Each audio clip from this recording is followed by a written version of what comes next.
Okay, hello everyone. This is Life in Greece, also the last class of basically this whole entire sort of session semester, I guess. So today we will mainly be looking at what the ancient Greek people did in as part of their daily lives. Because well, we also have our daily lives. We go out, we like maybe do sports, we play around, maybe we have like work to do, maybe we go to school. But let's look at how the ancient Greek people spent their daily lives and their time. So first of all, last time we did introduce about the art of ancient Greece, and we did introduce about their housing. So, um, some part of the housing may include like wall painting, maybe a bedroom, another bedroom, a courtyard where the children play, and a bathing area. And last but not least, the kitchen. We won't be spending that much time on this because we did talk about this last time, and this is mainly just review for the house. But speaking about the kitchen, we're going to look at what the ancient Greek people ate first. Do you guys have any guesses on what they would usually eat? Do you guys have any guesses on what they would eat? Jackson? Jackson? Bread? Yeah, bread is part of it.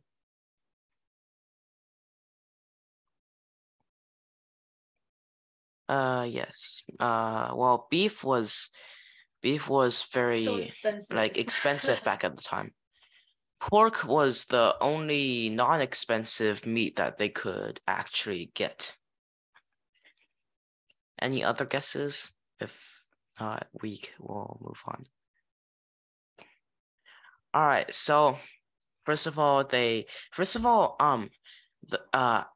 let's look at, like most of Greece's mainland Greece is very far into the mainland, and it's very rocky. There's a lot of mountains.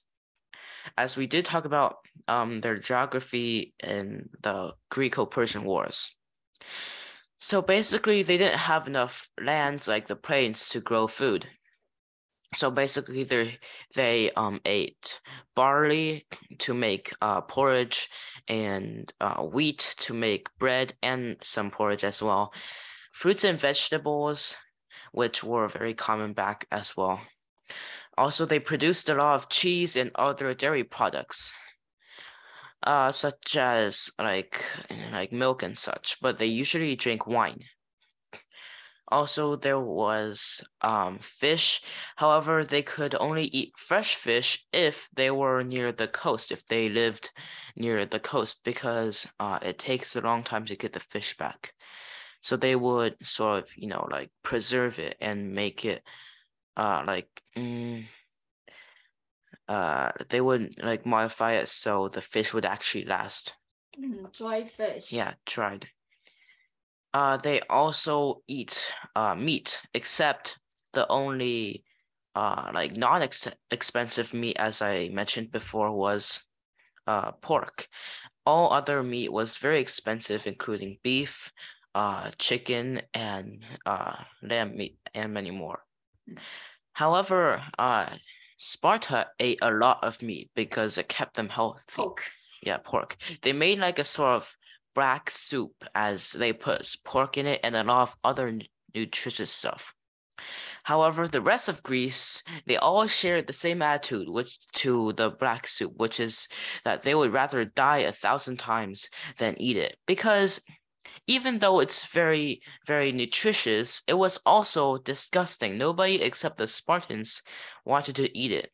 And they only ate it because it was actually nutritious. Do you guys have any foods that you guys would rather die 1,000 times than eat it? Do you guys like hate a particular food?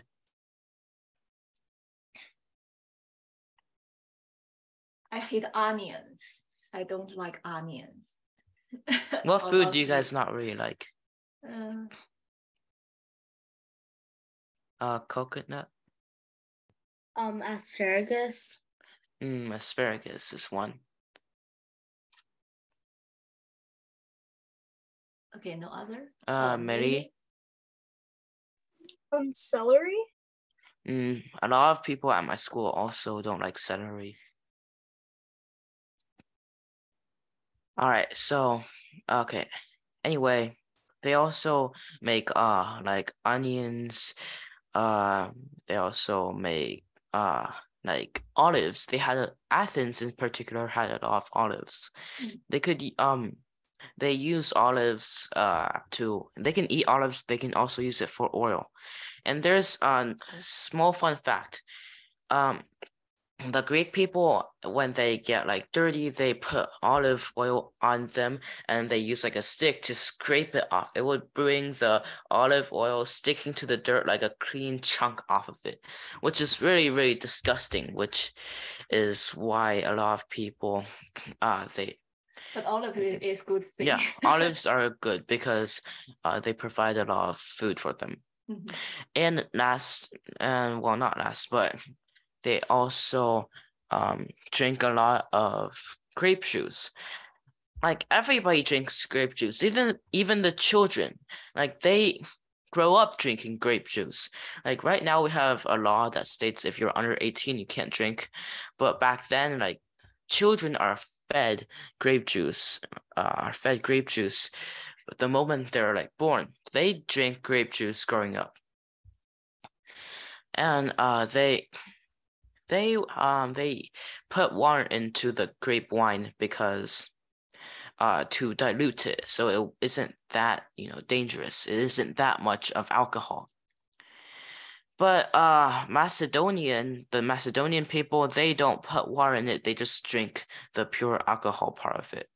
And that's also what Alexander the Great did. And many Greek people had laughed at them and saying they were like Macedonian barbarians for not putting water into the grapevine. Yeah. Wine, yeah. However, they would also put a lot of other things, such as fig, cheese, and a lot more into their grape wine, just like how we put a lot of stuff in our milk tea, like boba, cheese, and a lot of other things. Oh, some topping, yeah. Yeah, a lot of toppings. Have you guys ever like drink those like milk tea, boba milk tea with a lot of other toppings? Have you guys ever like drank one of those? Yes. How did it taste like? Well, it just doesn't really taste like anything. It's just it looks good. Yeah, and that was the Greek people, however, they mainly did it to make it more tasty. All right. Okay, now we're going to talk more about like their meals. So Greek people usually, some people like that couldn't eat that much had 2 meals, but most people had 3 to 4 meals. First of all, it was the breakfast. I think everybody here eats breakfast. They eat wine with barley bread, which is here on the, where's my pointer? Which is here on this picture on the left. It's grape wine and barley bread. However, barley bread is so hard and like dry, they have to dip it into the wine and then eat it. Make it soft. Yeah, make it soft and easier to chew on. And that was basically their breakfast. Not much different from ours, except with the wine. We usually like drink maybe like coffee or milk for breakfast and like a piece of bread. Then they would have their like lunch, but their lunch was relatively simple, more just like a snack, like a few olives, a few nuts, maybe some like fish. fruits. Yeah, some fish. Some olive. Yeah. Just snack. It was basically like their snacks, so the lunch didn't really matter that much. And then they had dinner, but they have their dinner after nightfall. Basically, it would sometimes be like our 7, 8, 9 p.m. So that was very late. So sometime in like the afternoon or in the early evening, they would have another small snack, a bit smaller than the lunch, but it's still a snack to help them survive until dinner. Because their dinner was like very, very large. They ate a lot for dinner. Like they ate like their meats, like fish, cheese, and all of other stuff. Basically everything they can pile on the table. However, as we did say a few classes ago, their genders were not very equal. So they would have the male master of the house eat first and have his slaves serve him his food, and then the mistress of the house can then eat. The wife, they eat the dinner in his own room. Yeah, Yes, they his wife room. yeah, the Yes. mistress of the house eats in a different room than the master of the house. And sometimes when they weren't rich enough to afford slaves, they would sometimes have their wife and children like serve the food. Of course, also another thing is they did not have any like culinary objects. They don't use forks and stuff. They just pick them up with their hand and stuff in their mouth. Yes. And they also, if their hands get dirty, they wipe it on bread. Sometimes they would even like wipe it on the slave's hair, which was not very good, but it was Greece, back then. Now for the dinner, there was like two other types, which is like two social dinners. The first one was a general dinner feast where you invite your friends over, everybody comes and eat and talks about politics and stuff, and then you proceed to drink. So we have this picture on the right in which the tables are generally shorter than the benches, and they sat on benches. This sort of feast was called a symposium. They sat on benches, they talked, and then they ate. But the table was much lower than the benches, so they had to actually bend over and pick up the food and then eat it. So that was the first part, which was eating. The second part, it was to drink, and they drank a lot of wine and talked about stuff. And you know how like once you drink wine, you gain a lot of like water inside your body, so you have to get that out of your system, But they were too drunk to go to the bathroom, so they just walk up to a corner and just start peeing into the corner. Yeah, and basically their like eating schedules were divided into three parts. The master of the house eats first, and then the mistress of the house eats his leftovers, and then the slaves eat her leftovers, which basically reduces the leftover amount to almost nothing. 这种会饮当中是不会有女性参加的，然后除了跳舞的人和一些就是妓女之外，其他人都不能够参加他们，就是except prostitutes and the dancer. No woman can join the feast. Yeah, they can't join the symposium unless they were like a dancer for entertainment or a prostitute. Okay, next was the Sycistia, basically like a sort of like a social meeting for like males. They would gather out, not particularly in someone's house, but more like in a cafeteria. Have you guys been to a cafeteria? Do you guys have like a school cafeteria? Have you guys eaten at a cafeteria before? You didn't? Wow, amazing.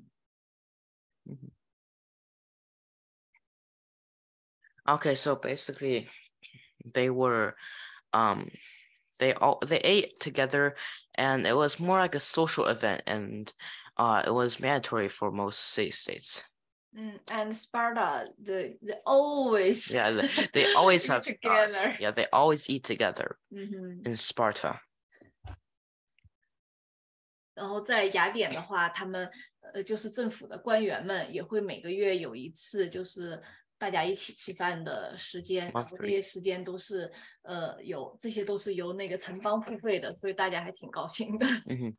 Yeah, every month, like the leading figures of Athens, they would have like reconciliation meeting to eat, and they would come together and eat a lot of stuff, and they really ate a lot because the government would pay for their food. Okay, next. Okay, so here's a video. Have you guys heard of Assassin's Creed, the game? Assassin's Creed Odyssey. Have you guys heard of the game? Oh no. Okay, it is a very popular game. I don't see how you guys would not really know about it. 我们会一边放这个视频，然后一边北坤会给你们复习一下关于我们以前学过的东西。我们也会提一些小问题，大家要集中精神哦 ，focus. So Assassin's Creed basically recreated Athens, so we'll be looking at this.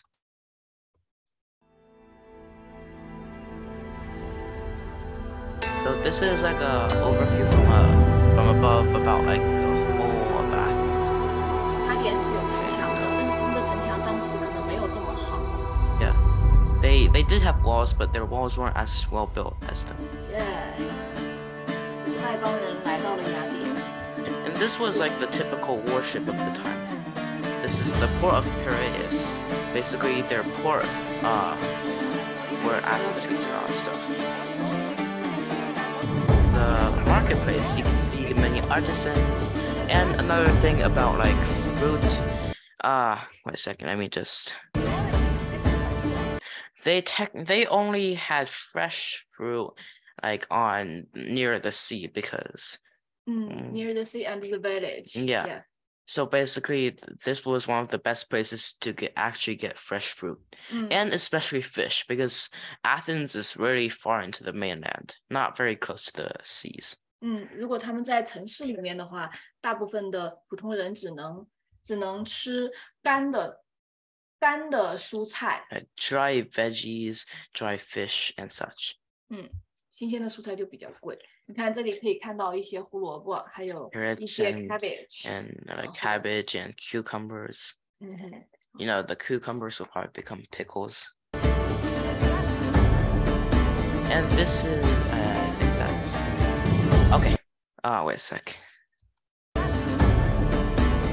Ooh, what do you guys remember what pillar this is?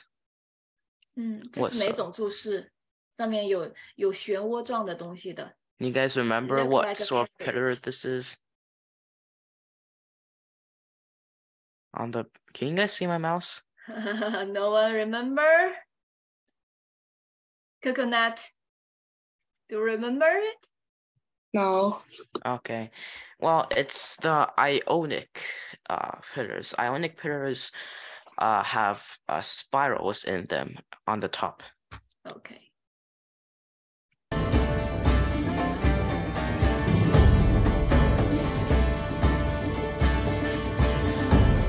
Yeah, the wall painting. Alright, this is the long walls leading from the port all the way to the Athens. Basically, the giant long walls that sort of protected them. This is the marble district where people make statues out of marbles.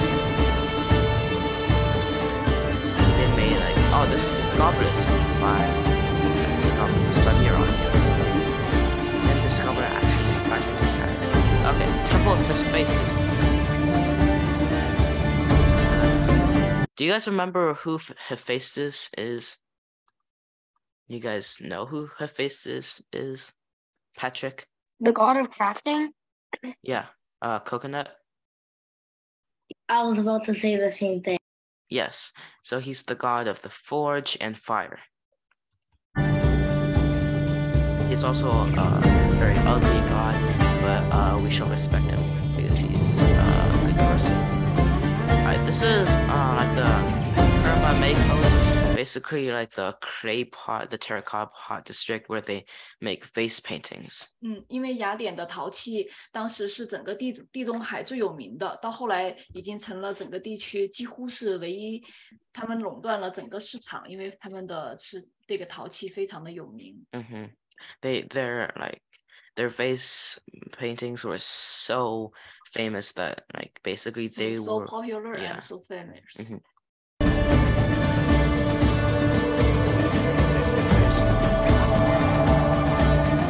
As you can see, like the whole, it's like sort of like a shopping district. It's very messy, but many people have said that messier is good. Do you guys want to take a guess on why messier is good for them? The answer wasn't really something that you would probably expect.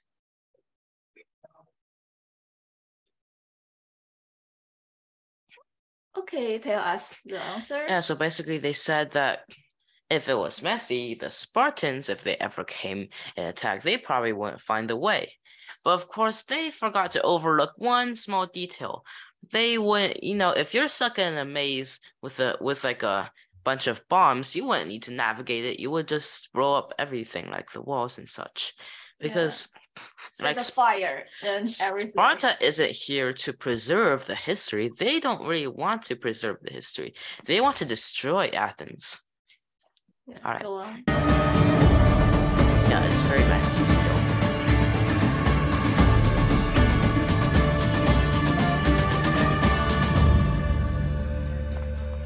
This is Agora, basically the main like shopping district. They have like stalls and everything that sell a bunch of, you see this person, that's fish.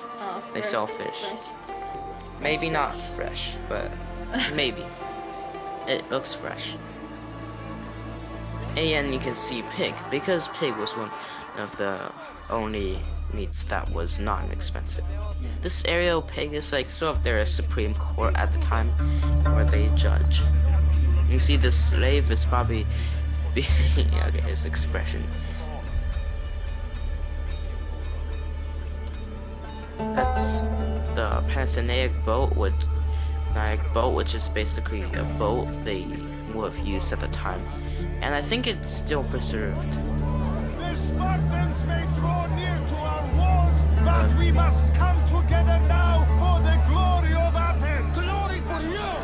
See, this person is talking about like Sparta, Athens. And this is basically sort of like a speech praise.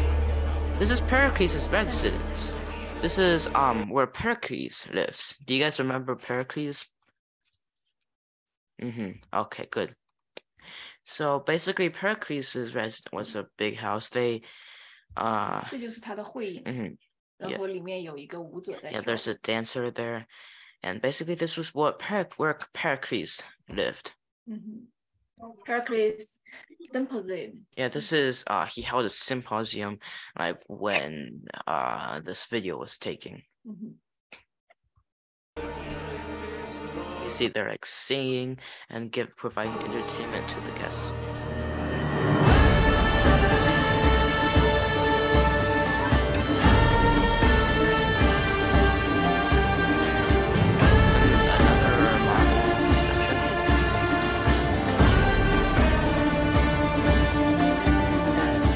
Yes, the pillars. Can you guys tell me what that pillar is made? Those pillars, those 4 pillars. It's Temple of Zeus. Yeah, it's the Temple of Zeus. How it was probably during in construction at the time, because there was like about 100 pillars when it was done, but nowadays there is only like 10, I think. 13. 13, yeah, 13. You guys know what type of pillars these are? Sophia? Corinthian or whatever they're called starts with a C. Yes, Corinthian. As you can see here, the Corinthian pillars, they have like those like spirals, much more than the Ionian. They also have like leaf shapes. More decorated. Yes. The Temple of Zeus was probably in construction.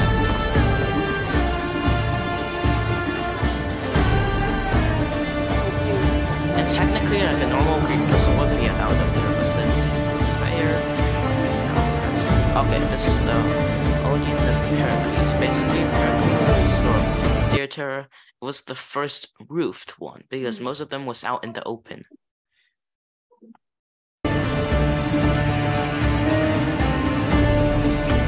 Look looks like Chinese theater. Yeah, it does.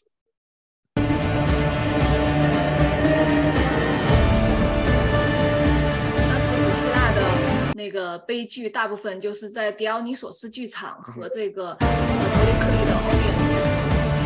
Yes, and this is where we go to the theater of Dionysus. Most of the tragedies and like their praise was either at like Pericles' praise or the theater of Dionysus, because Dionysus was the god of parties, and so they held that there. As you can see, like a tragedy is or comedy is being held on stage. They're wearing like masks and all. And the woman can, 这些女性她们也可以来看戏剧，可以看到刚才有一个女性她站起来了，然后她们这个戏剧一般来说都是有一个富有的人来赞助他们所有的演出的这些服装啊，然后道具啊，然后这些的。然后他们是整个过程是最开始是先有一场祭祀，然后就是杀牲畜啊，然后这样子的，然后是就是他们的那个官员们上来表彰，来感谢那些就是为城邦做出了贡献的公民，然后给他们颁发一个那个就是一个桂冠啊这种。对，然后就是接下来就是正式的这些什么洋人队就是来唱歌，然后戏剧表演就正式开始了。So basically, they would first have like a sponsorship, like how we have sponsorships right now. And then first of all, they would go straight to competing, like with whose tragedy was better. They would first honor the gods, sacrifice something, and then they would begin. Did I cover all of it? Okay. Okay, the Acropolis. And yeah, that's the big Athena statue, and there's a small one in the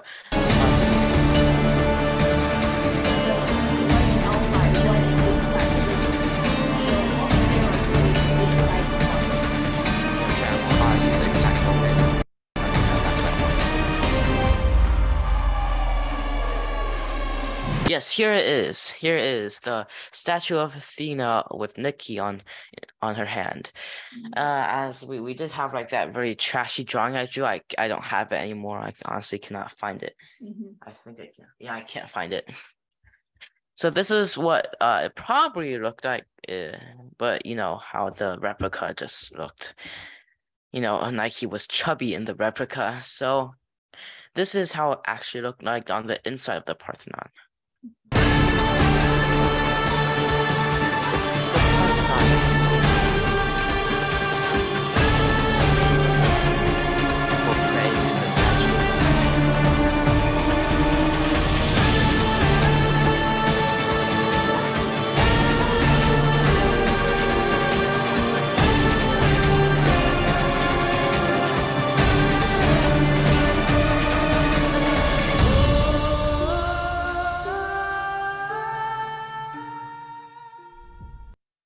Yes, and basically that is like a tour of Athens made by Assassin's Creed Odyssey.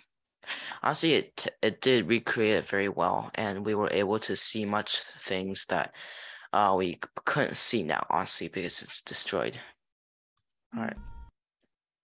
So now we're going to go on a little, tour of how they dressed. First of all, they have like robes, the pebros, which is the Doric chiton, and the chiton, which is the Ionic chiton. Basically like these. This is the Ionic one, and this is the Doric one. Now, this is the Himation cloak, and this is the Chlamys cloak. All right, so we prepared a little Don't forget. Told everyone it's not cotton. This clothes is not cotton. No. Oh yeah, it's not like not cotton or silk. It's not cotton or silk because they didn't have that stuff. Yeah. It was like linen. Oh, like wool. Linen project. Yeah, and wool. Okay. So, do you guys recognize this? Do you guys recognize what this is? Perhaps you guys recognize this? It's like a small statue of a human anatomy for drawing. And now today, since I couldn't really find anything else, we also made some replicas of the Greek clothing that we're gonna put on this figure. So first we're gonna start with the the Doric one. So the Doric one is the one on the bottom. Yeah. This one. This one, okay. Okay. So 要把它前面折下来一点儿。Yeah, we have, you 一块布，但是在这前面折出来，往下折一点。Okay, look. Now we have this. We make it. I'm gonna just get this here. I think I got it. Yeah. All right. 然后 So now we have this part. 他们会用 pin 把这个地方给弄起来，就非常简单，但是有非常 You look, the pins. 他们会古代的希腊人，他们的衣服很简单，就是一块布，但是做起来是。But they put a lot of effort into making. 我们做的非常的简单，但是实际上希腊人的那种褶皱啊什么的是非常漂亮的。大家回家的时候，如果有这么一个东西，可以自己学着做一下。这个是那个peplos Doric peplos look 很简单，就是这么的一块布，这样弄下来，大家可以看到他的手就是这个样子的，翻过来，然后就是把这个上面叠起来，下面拿一根绳子 bind it together with a rope. It's a shoelace, but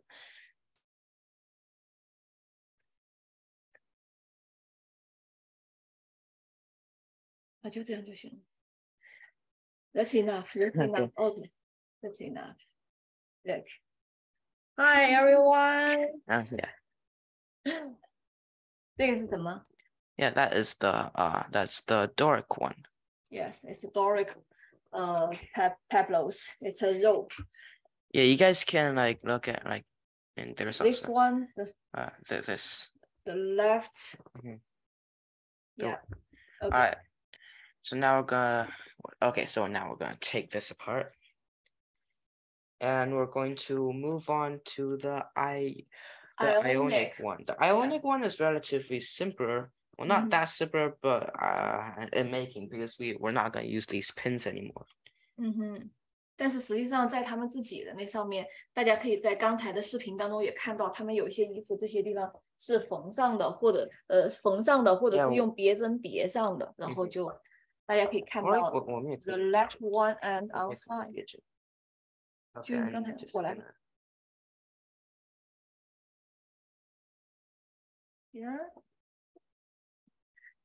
古代希腊人他们不像现在我们有这么多的这个材料，他们一般就是穿亚麻的和羊毛的衣服。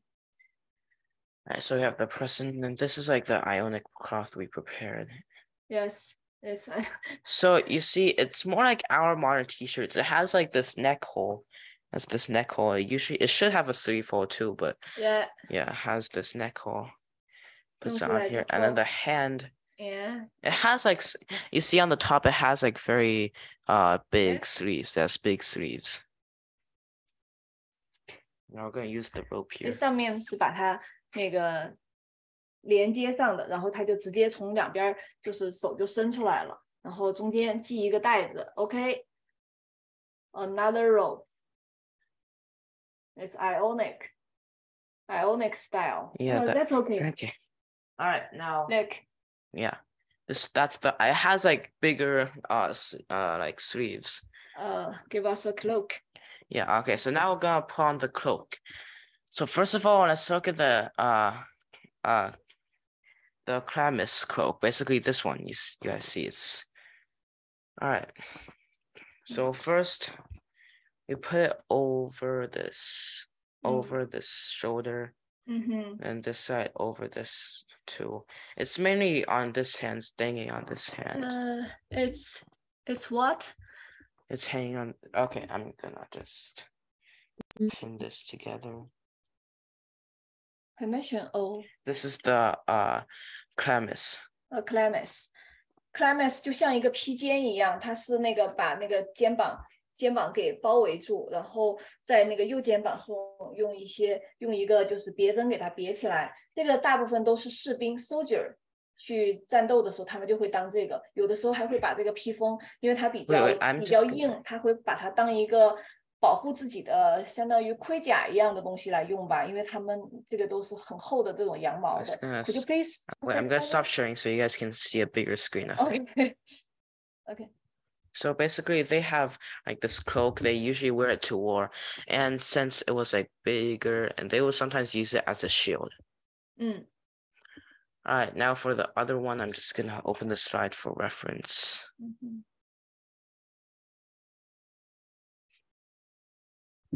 All right, for the other one, it's this one has a statue of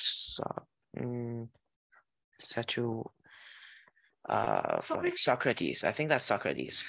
So basically, it would have like the cloth draped over one arm, and then it would be tied. So let's have this arm out here. It would be draped over this arm.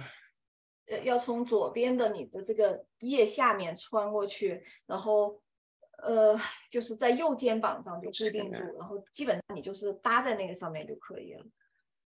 这个实际上的布肯定比我们的这个布要多一些。So like this. Yes, like this. I'm gonna put a pin on it. Yeah. They usually had more cloth than this, but because we're yeah. I'm Greek people. Hi everyone. And that's basically how they wore their stuff.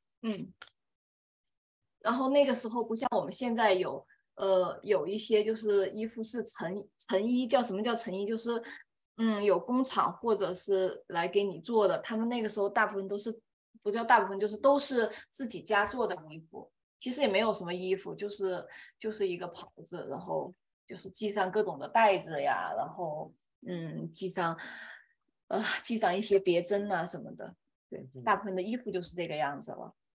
但是他们那个时候的首饰是那种发展的是非常非常让人惊叹的。然后 the conclusions. Yeah, so they wore a lot.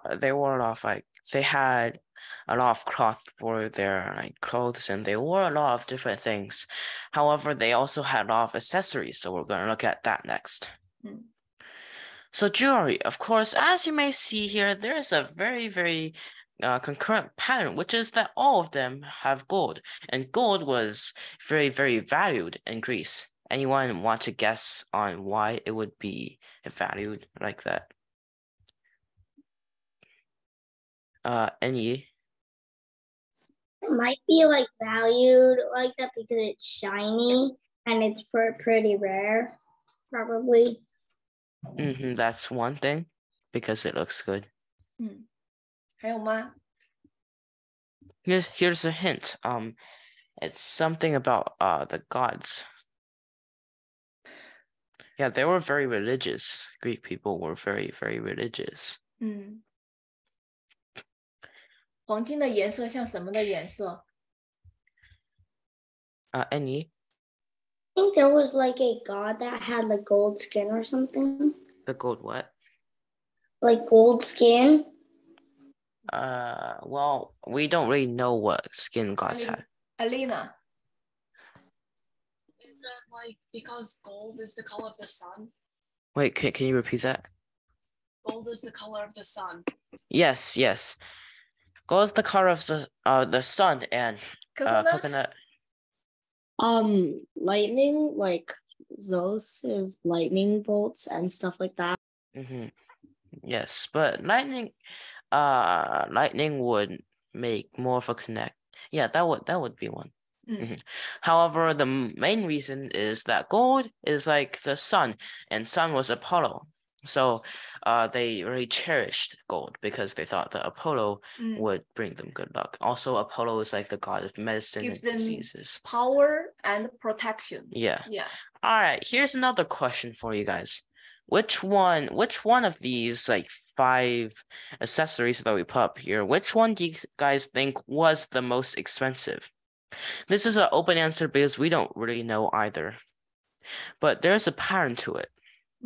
Which one do you guys think is the most expensive? Coconut? The second one on the top row. The one with rubies? Yeah. Any? I think it is either the last one on the top row or the bottom one because they both look big. That's for number 1, and the bottom one has a lot of rubies, and the top one has like a lot of jewelry dangling from it. Yes. Anyone else? Okay, let's move on. Yeah. All right, so the pattern is whichever one that looked the most fancy would be the most expensive one. So I would probably think it was it's the 4th one. It's wait, what's my pointer? It's this one, I think. Because it's so fancy and delicate. Well, you see this one the last one is it's most important expensive because they build a very beautiful person on it. Yeah. Yes. Or sometimes it might be this one because they had to carve out every single leaf. Or maybe this one because they had to embed like rubies on it and make every you touch. Or maybe it might be this one because it looks so real. But of course, there is no actual answer to it. Patrick? If they carved it without any machines, why does it look so perfect? Because they were very good at this, and this had to be sold. If it looked ugly, then they can't even sell it. 对，他们会把这些古代的时候，他们会把这些金子打成薄薄，使劲打，使劲的捶打，不停的捶打，打成薄薄的，然后做成各种各样的这种形状。他们那个时候。说哪种东西最贵，不是说谁比较重谁比较贵，而是谁比较复杂谁就比较贵。Please translate. So how right now, if I were to give you a chunk of gold weighing 1 kilogram, that's just literally a chunk of gold. And the other option was like 500 grams of gold, but it's carved into maybe like a statue of Zeus. Which one would you guys take? Actually, I would take the chunk of gold because I'm not religious. Patrick, was that a hand from before or? Sorry, I forgot to take it down. All right. Okay. So the Greeks obviously chose the one with the statue because they really valued craftsmanship and like how intricate it was rather than how much it actually cost, because if you melt them and then make them into cubes, obviously the 1 kilogram would be more than like that 500 grams because it's just more.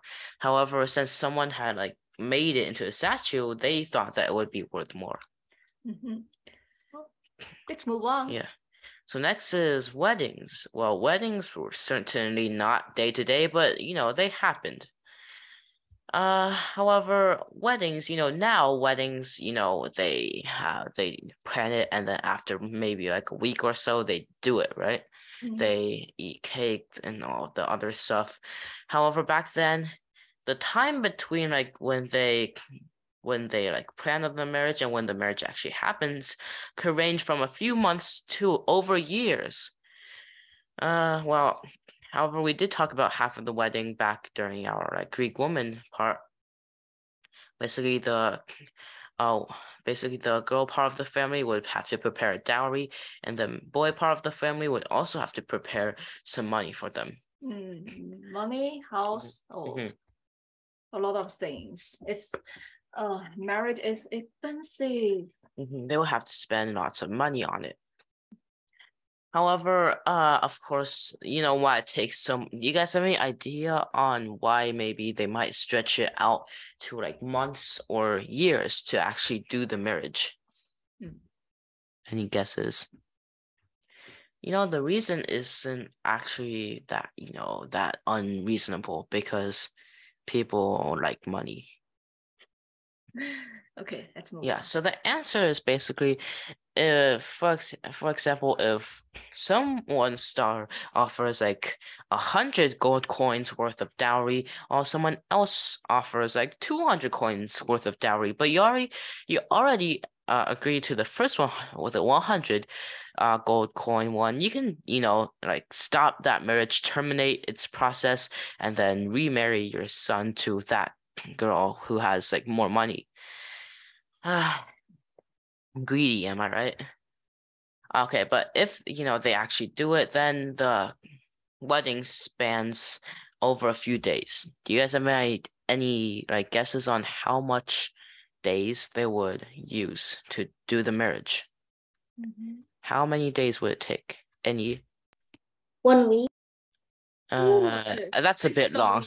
That's a bit long. Another guess? Anybody else? Oh, that's okay. Yeah, all right. So a wedding would take approximately 3 days. The first day, we would have basically they start dressing up because they thought that the wedding was very, very important. They had to dress up, flip out the collars and dress up for it. And then the woman would do a sort of like a ritual, and she would sacrifice her toys to Artemis. Artemis is basically the goddess protecting young women, and she would, after sacrificing her toys, it basically symbolizes that she isn't a child anymore, she's going to become a woman. And basically by throwing away her toys, it means like she doesn't want to play with them anymore. On the second day, it's in which they like feast and they parade, and the man does his ritual to like whichever the god. And he would also the girl would also ride a horse carriage to the man's house, and then they would conduct the rest of the wedding on the third day, which is where exactly everything happens. Also, the third day. The third day, basically, she would like the official marriage. 那个火把。就是他会点一个火。She would bring a torch from her family to like her husband's family and light his torch on fire, basically symbolizing that she is going to go from this household to that household. The the fire symbolizes her. Also, like as you can see, she would be accompanied by an older woman who had a lot of experience and could actually guide her through it. 我们现在的结婚的时候，伴娘都是没有结婚的女孩的好朋友，然后但是在古代的时候都是 old lady， 因为他们可以带领着这个年轻的女孩。They have more experience. She's a young woman. Do you know how like complicated this wedding is? 然后这个老年的这个 lady 呢，她就会带领这个女孩子走一个流程，就是 go through the process of marriage. 对。是这样子的，然后他们结婚的时候，他们也会吃这种就是结婚的蛋糕，你跟他们说一下。They would sort of eat their type of cake. However, it's not like our triple layer cake with like frosting and tiny, candy figures of them. However, it was like this sort of basket of small bread and 是一种芝麻饼。Yeah, like sesame cake, I guess. Yes. 那种小小的，就希望女孩子能够多生小孩儿。Yeah, 因为 because they have a lot of seeds, and for her to have like more children. 因为在古代的这种希腊，就是女性她们对城邦最大的意义就是多为城邦生育公民，然后男性公民，然后他们男性公民可以出去打仗，这就是他们在城邦生活中最重大的意义。所以他们对女性的这种最大的祝愿就是你多生孩子。Yeah, basically because she is able to produce many soldiers who would maybe later like help them, or maybe she might produce like a farmer to help them grow crops. Yes, 是的。And after the marriage, yeah, their life would become what would happen after. Let's move on. So for entertainment, so first let me ask you guys, what do you guys usually do for entertainment? Do you guys like watch a movie, play video games, go out like play soccer, tennis, some sport, any? If I get lucky, my mom would let me play video games. Mainly I would, because my mom mainly takes over the computer for her so-called work. And so I normally, my mom just gives me some little movies to watch. And when I'm bored, I just read books. Millie? I do my schoolwork or homework, or I just read. Oh, so busy. 但是希腊小孩的日子比我们过得好多了，他们有好多假期。Yes, do you guys know why they would have like so less days of school? We did talk about this about like Sparta. Wait, let me ask you guys. You guys have winter break, right? Do you guys have winter break? Yes. Yeah, obviously you do. And you guys have like a break for Veterans Day? I don't think so. Okay. Break for Labor Day? A break for Thanksgiving, and like, you know, like a lot of schools have a lot of breaks for, you know, like days, like events that are like holidays. But do you know how much holidays the Greeks had? Do you guys want to guess on how much holidays they have? Any? Out of 600, probably out of 365 days, 364 days were used for holidays. Not that much, not that much. Jackson. Like 60? A bit more. More. Coconut? 72. No, I meant a lot more. Sophia? 125? Almost. Almost. Okay, almost. Why are people making so exact guesses? Yeah. So it was like 120 to 144.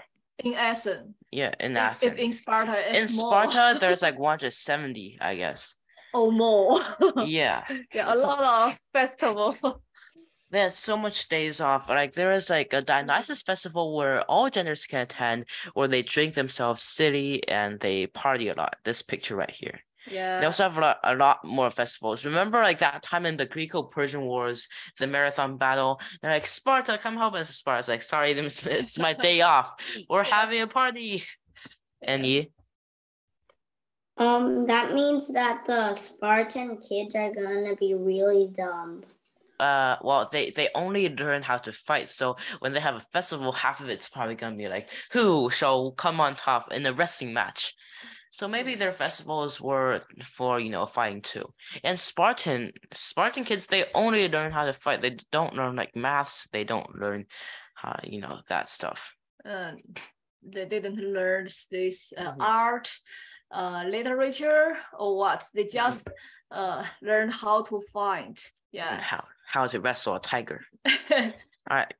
And sports and sports too. Yeah, they are like the Olympics games. We talked about this, and like it was not that, you know, that well to be in, but it was very fun. They, you know, as in Discoveries, it's this guy throwing a metal disc, and basically if you throw it very far, you can hit first. They also have a lot of other sports such as wrestling, running, and a lot more.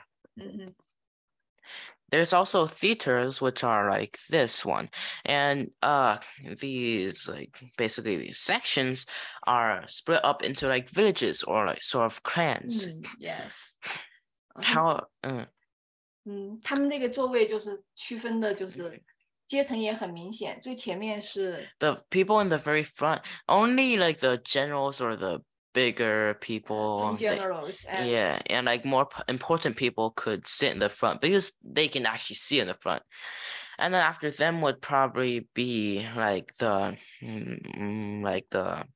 他们的那些 council 官员， the 对。 council people, and then it would probably just be like the normal citizens, and then on the very back would just be like immigrants, guests that just visit because they don't get to go in the front. They're not even a citizen of Athens. 还有一个非常有趣的那个节日，就是很多节日大家都已经都知道了，我们以前也讲过。然后有一个特别有意思的节日，很像我们的 Halloween。然后 could you please? Oh yeah, it's like the sort of like the it's called Hyanopsia, also known as the 叫做 ritual 吃 begging. 豆节，就是吃豆子的 Yeah, 节 they 日。 eat beans, and basically the children will go around begging. Not that they actually need it. It's like Right. Halloween. Do you guys go trick or treating? You guys go trick or treating? Do No. you guys? Yeah. Is it because of the pandemic?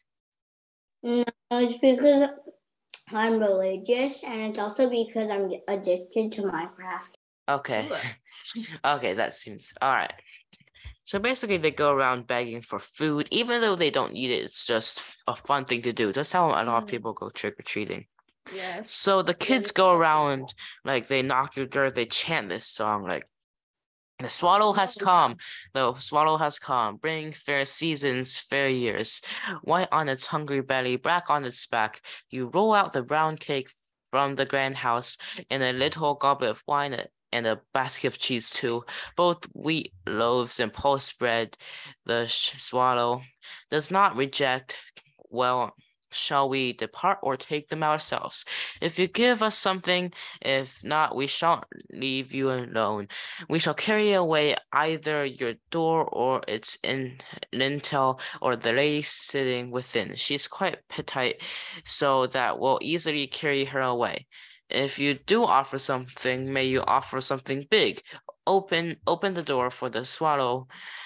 For we are not old men, but little children. It's sort of like their song that they chant when they come and knock on your door and ask for your like stuff. Just like trick or treat. Except that you have to memorize like a whole poem instead of just like 3 words. Like right now we just say 3 words, trick or treat, and then they give you the candy. This one is Greek trick or treat. Yeah, it's a Greek trick or treating. They give them like bread, crackers, nuts, and grape wine. Yeah. Yeah. And sometimes in the hotel they have dance and some 杂技. Yeah, like acrobats, chicks and such. Sophia, why do they give children wine? Because they all drink wine. I did mention this before. They grow up drinking wine because there is like not much else to drink. 因为在古代的时候，其实饮用水的水源是不太干净的，他们不像我们现在，然后喝的水那么干净。在古代，你喝水其实也是一个有一点点危险的事情。其实酒来说比水，对古代人来说，它是一个更安全的一个饮料吧。他们会把那种，而且古代的酒跟现在的酒，没有那么像，它的度数没有现在的酒那么高，然后它还会加水，就会更加安全一些吧。Basically, the water isn't that pure enough to drink, and like grape wine is a lot more safer than water. 所以给大家的一个警告就是，如果你去野外玩的时候，你看见那个水，very clean, the water it looks so good, but don't drink it. It's dangerous. Yeah, maybe there might be like some sort of worm seed in it, and maybe you'll start like vomiting up worms or any. I remember my mom bought us a something called Life Straw. It's here on the counter. Yeah, it's called Life Straw, and it says that we can drink through streams. That might be because it purifies the water. Yeah, it makes it drinkable. All right, okay. This is like a last video before we finish. War is being fought between the city-states of Athens and Sparta, as well as their allies. The Athenians can't match the formidable Spartan army on land, so they've abandoned the countryside and moved inside the walls surrounding their city and port, now provisioned by a superior fleet and extensive maritime empire. The cramped conditions have taken a toll, and a recent plague wiped out a third of the population, but city life goes on. Archias and Dexalea live in the center of Athens. As a painter of high-class pottery, Archias is relatively well off and takes great interest in the city's affairs. Dexalea, on the other hand, can't participate in politics or own property. The couple are grateful to the gods that 3 of their 4 children, a son and 2 daughters, have survived past infancy. Many parents see daughters as a liability since they require dowries to find husbands, but Archias is confident that his wealth will allow him to make good matches for them without going bankrupt. Like many Athenians, the family owns slaves. Originally from Thrace, they were captured in war. Thrata does most of the housework and helps raise the children. Philon is a pedagogos who supervises the son's education, teaching him reading and writing. Archias is up early because there's a meeting of the Ecclesia, the assembly of citizens, taking place at dawn. Okay, that pillar right there. Wait a sec.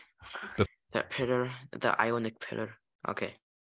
Of the Ecclesia, the assembly of citizens, taking place at dawn.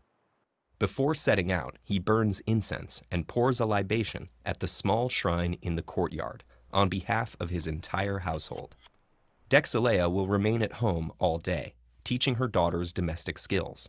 Later, she'll retire to the inner courtyard for some fresh air.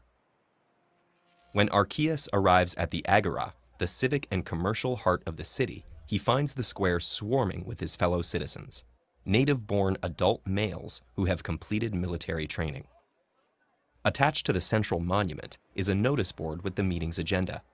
Today, there's only one item of discussion: what to do with the people of Mytilene, a city on the island of Lesbos where a revolt against Athenian rule has just been put down. The meeting takes place on a hill west of the Acropolis, known as the Pnyx. The word means tightly packed, and the crowd of 5,000 citizens makes it clear why. The heralds purify the hill by sprinkling its boundary with pig's blood and call for order. As everyone sits on benches facing the platform, the presiding officer opens the meeting with the words, "Tis agoreven boulete," who wishes to address the assembly. One by one, citizens speak, some advising mercy, others bent on vengeance. A motion is proposed to execute all the Mytileneans and enslave their women and children because they betrayed their Athenian allies during a time of war. A majority raises their right hands in favor. Once the meeting's over, Archias heads back to the Agora to buy food and wine. Hundreds have gathered there to discuss the results, many unhappy with the decision. When Archias returns home, he tells Dexalea about the debate. She thinks that killing the innocent as well as the guilty is harsh and counterproductive, and tells him as much. Around dusk, Archias goes to a friend's house for a symposium. The 9 men drink wine and discuss the meeting well into the night. Archias shares his wife's opinion, urging mercy, and his friends eventually agree. Before dawn, something unprecedented happens. Heralds circulate throughout Athens, announcing the council has called another meeting. The second debate is equally heated, but a new resolution to execute only the leaders of the revolt narrowly passes. Yet there's a problem. A ship with orders to carry out the first resolution was dispatched the previous day. And so another ship quickly sets sail to countermand the order, a race of democracy against time. Did you enjoy this glimpse? Yeah, that was probably one of the more eventful Greek lives. They wouldn't have like debates every day, but that was probably what would happen if there was one. 今天就是我们希腊文明的最后一课了，然后我们下学期呢会开关于罗马的这个新课，我们是用世界上的一些名画来把它串联起来，把整个罗马最著名的人物介绍一些给大家，比如凯撒啦、屋大维啦，然后奥曼哲塔图文啦，甚至是一些暴君尼禄啊之类的。我们也非常希望大家继续参加我们的课，我们可以在下学期继续见面。Could you please? Okay, so this is it for the Greek civilization, and next time, well, basically like next semester, we'll have like the Roman people, right? Yeah. People for our next time. And this is it.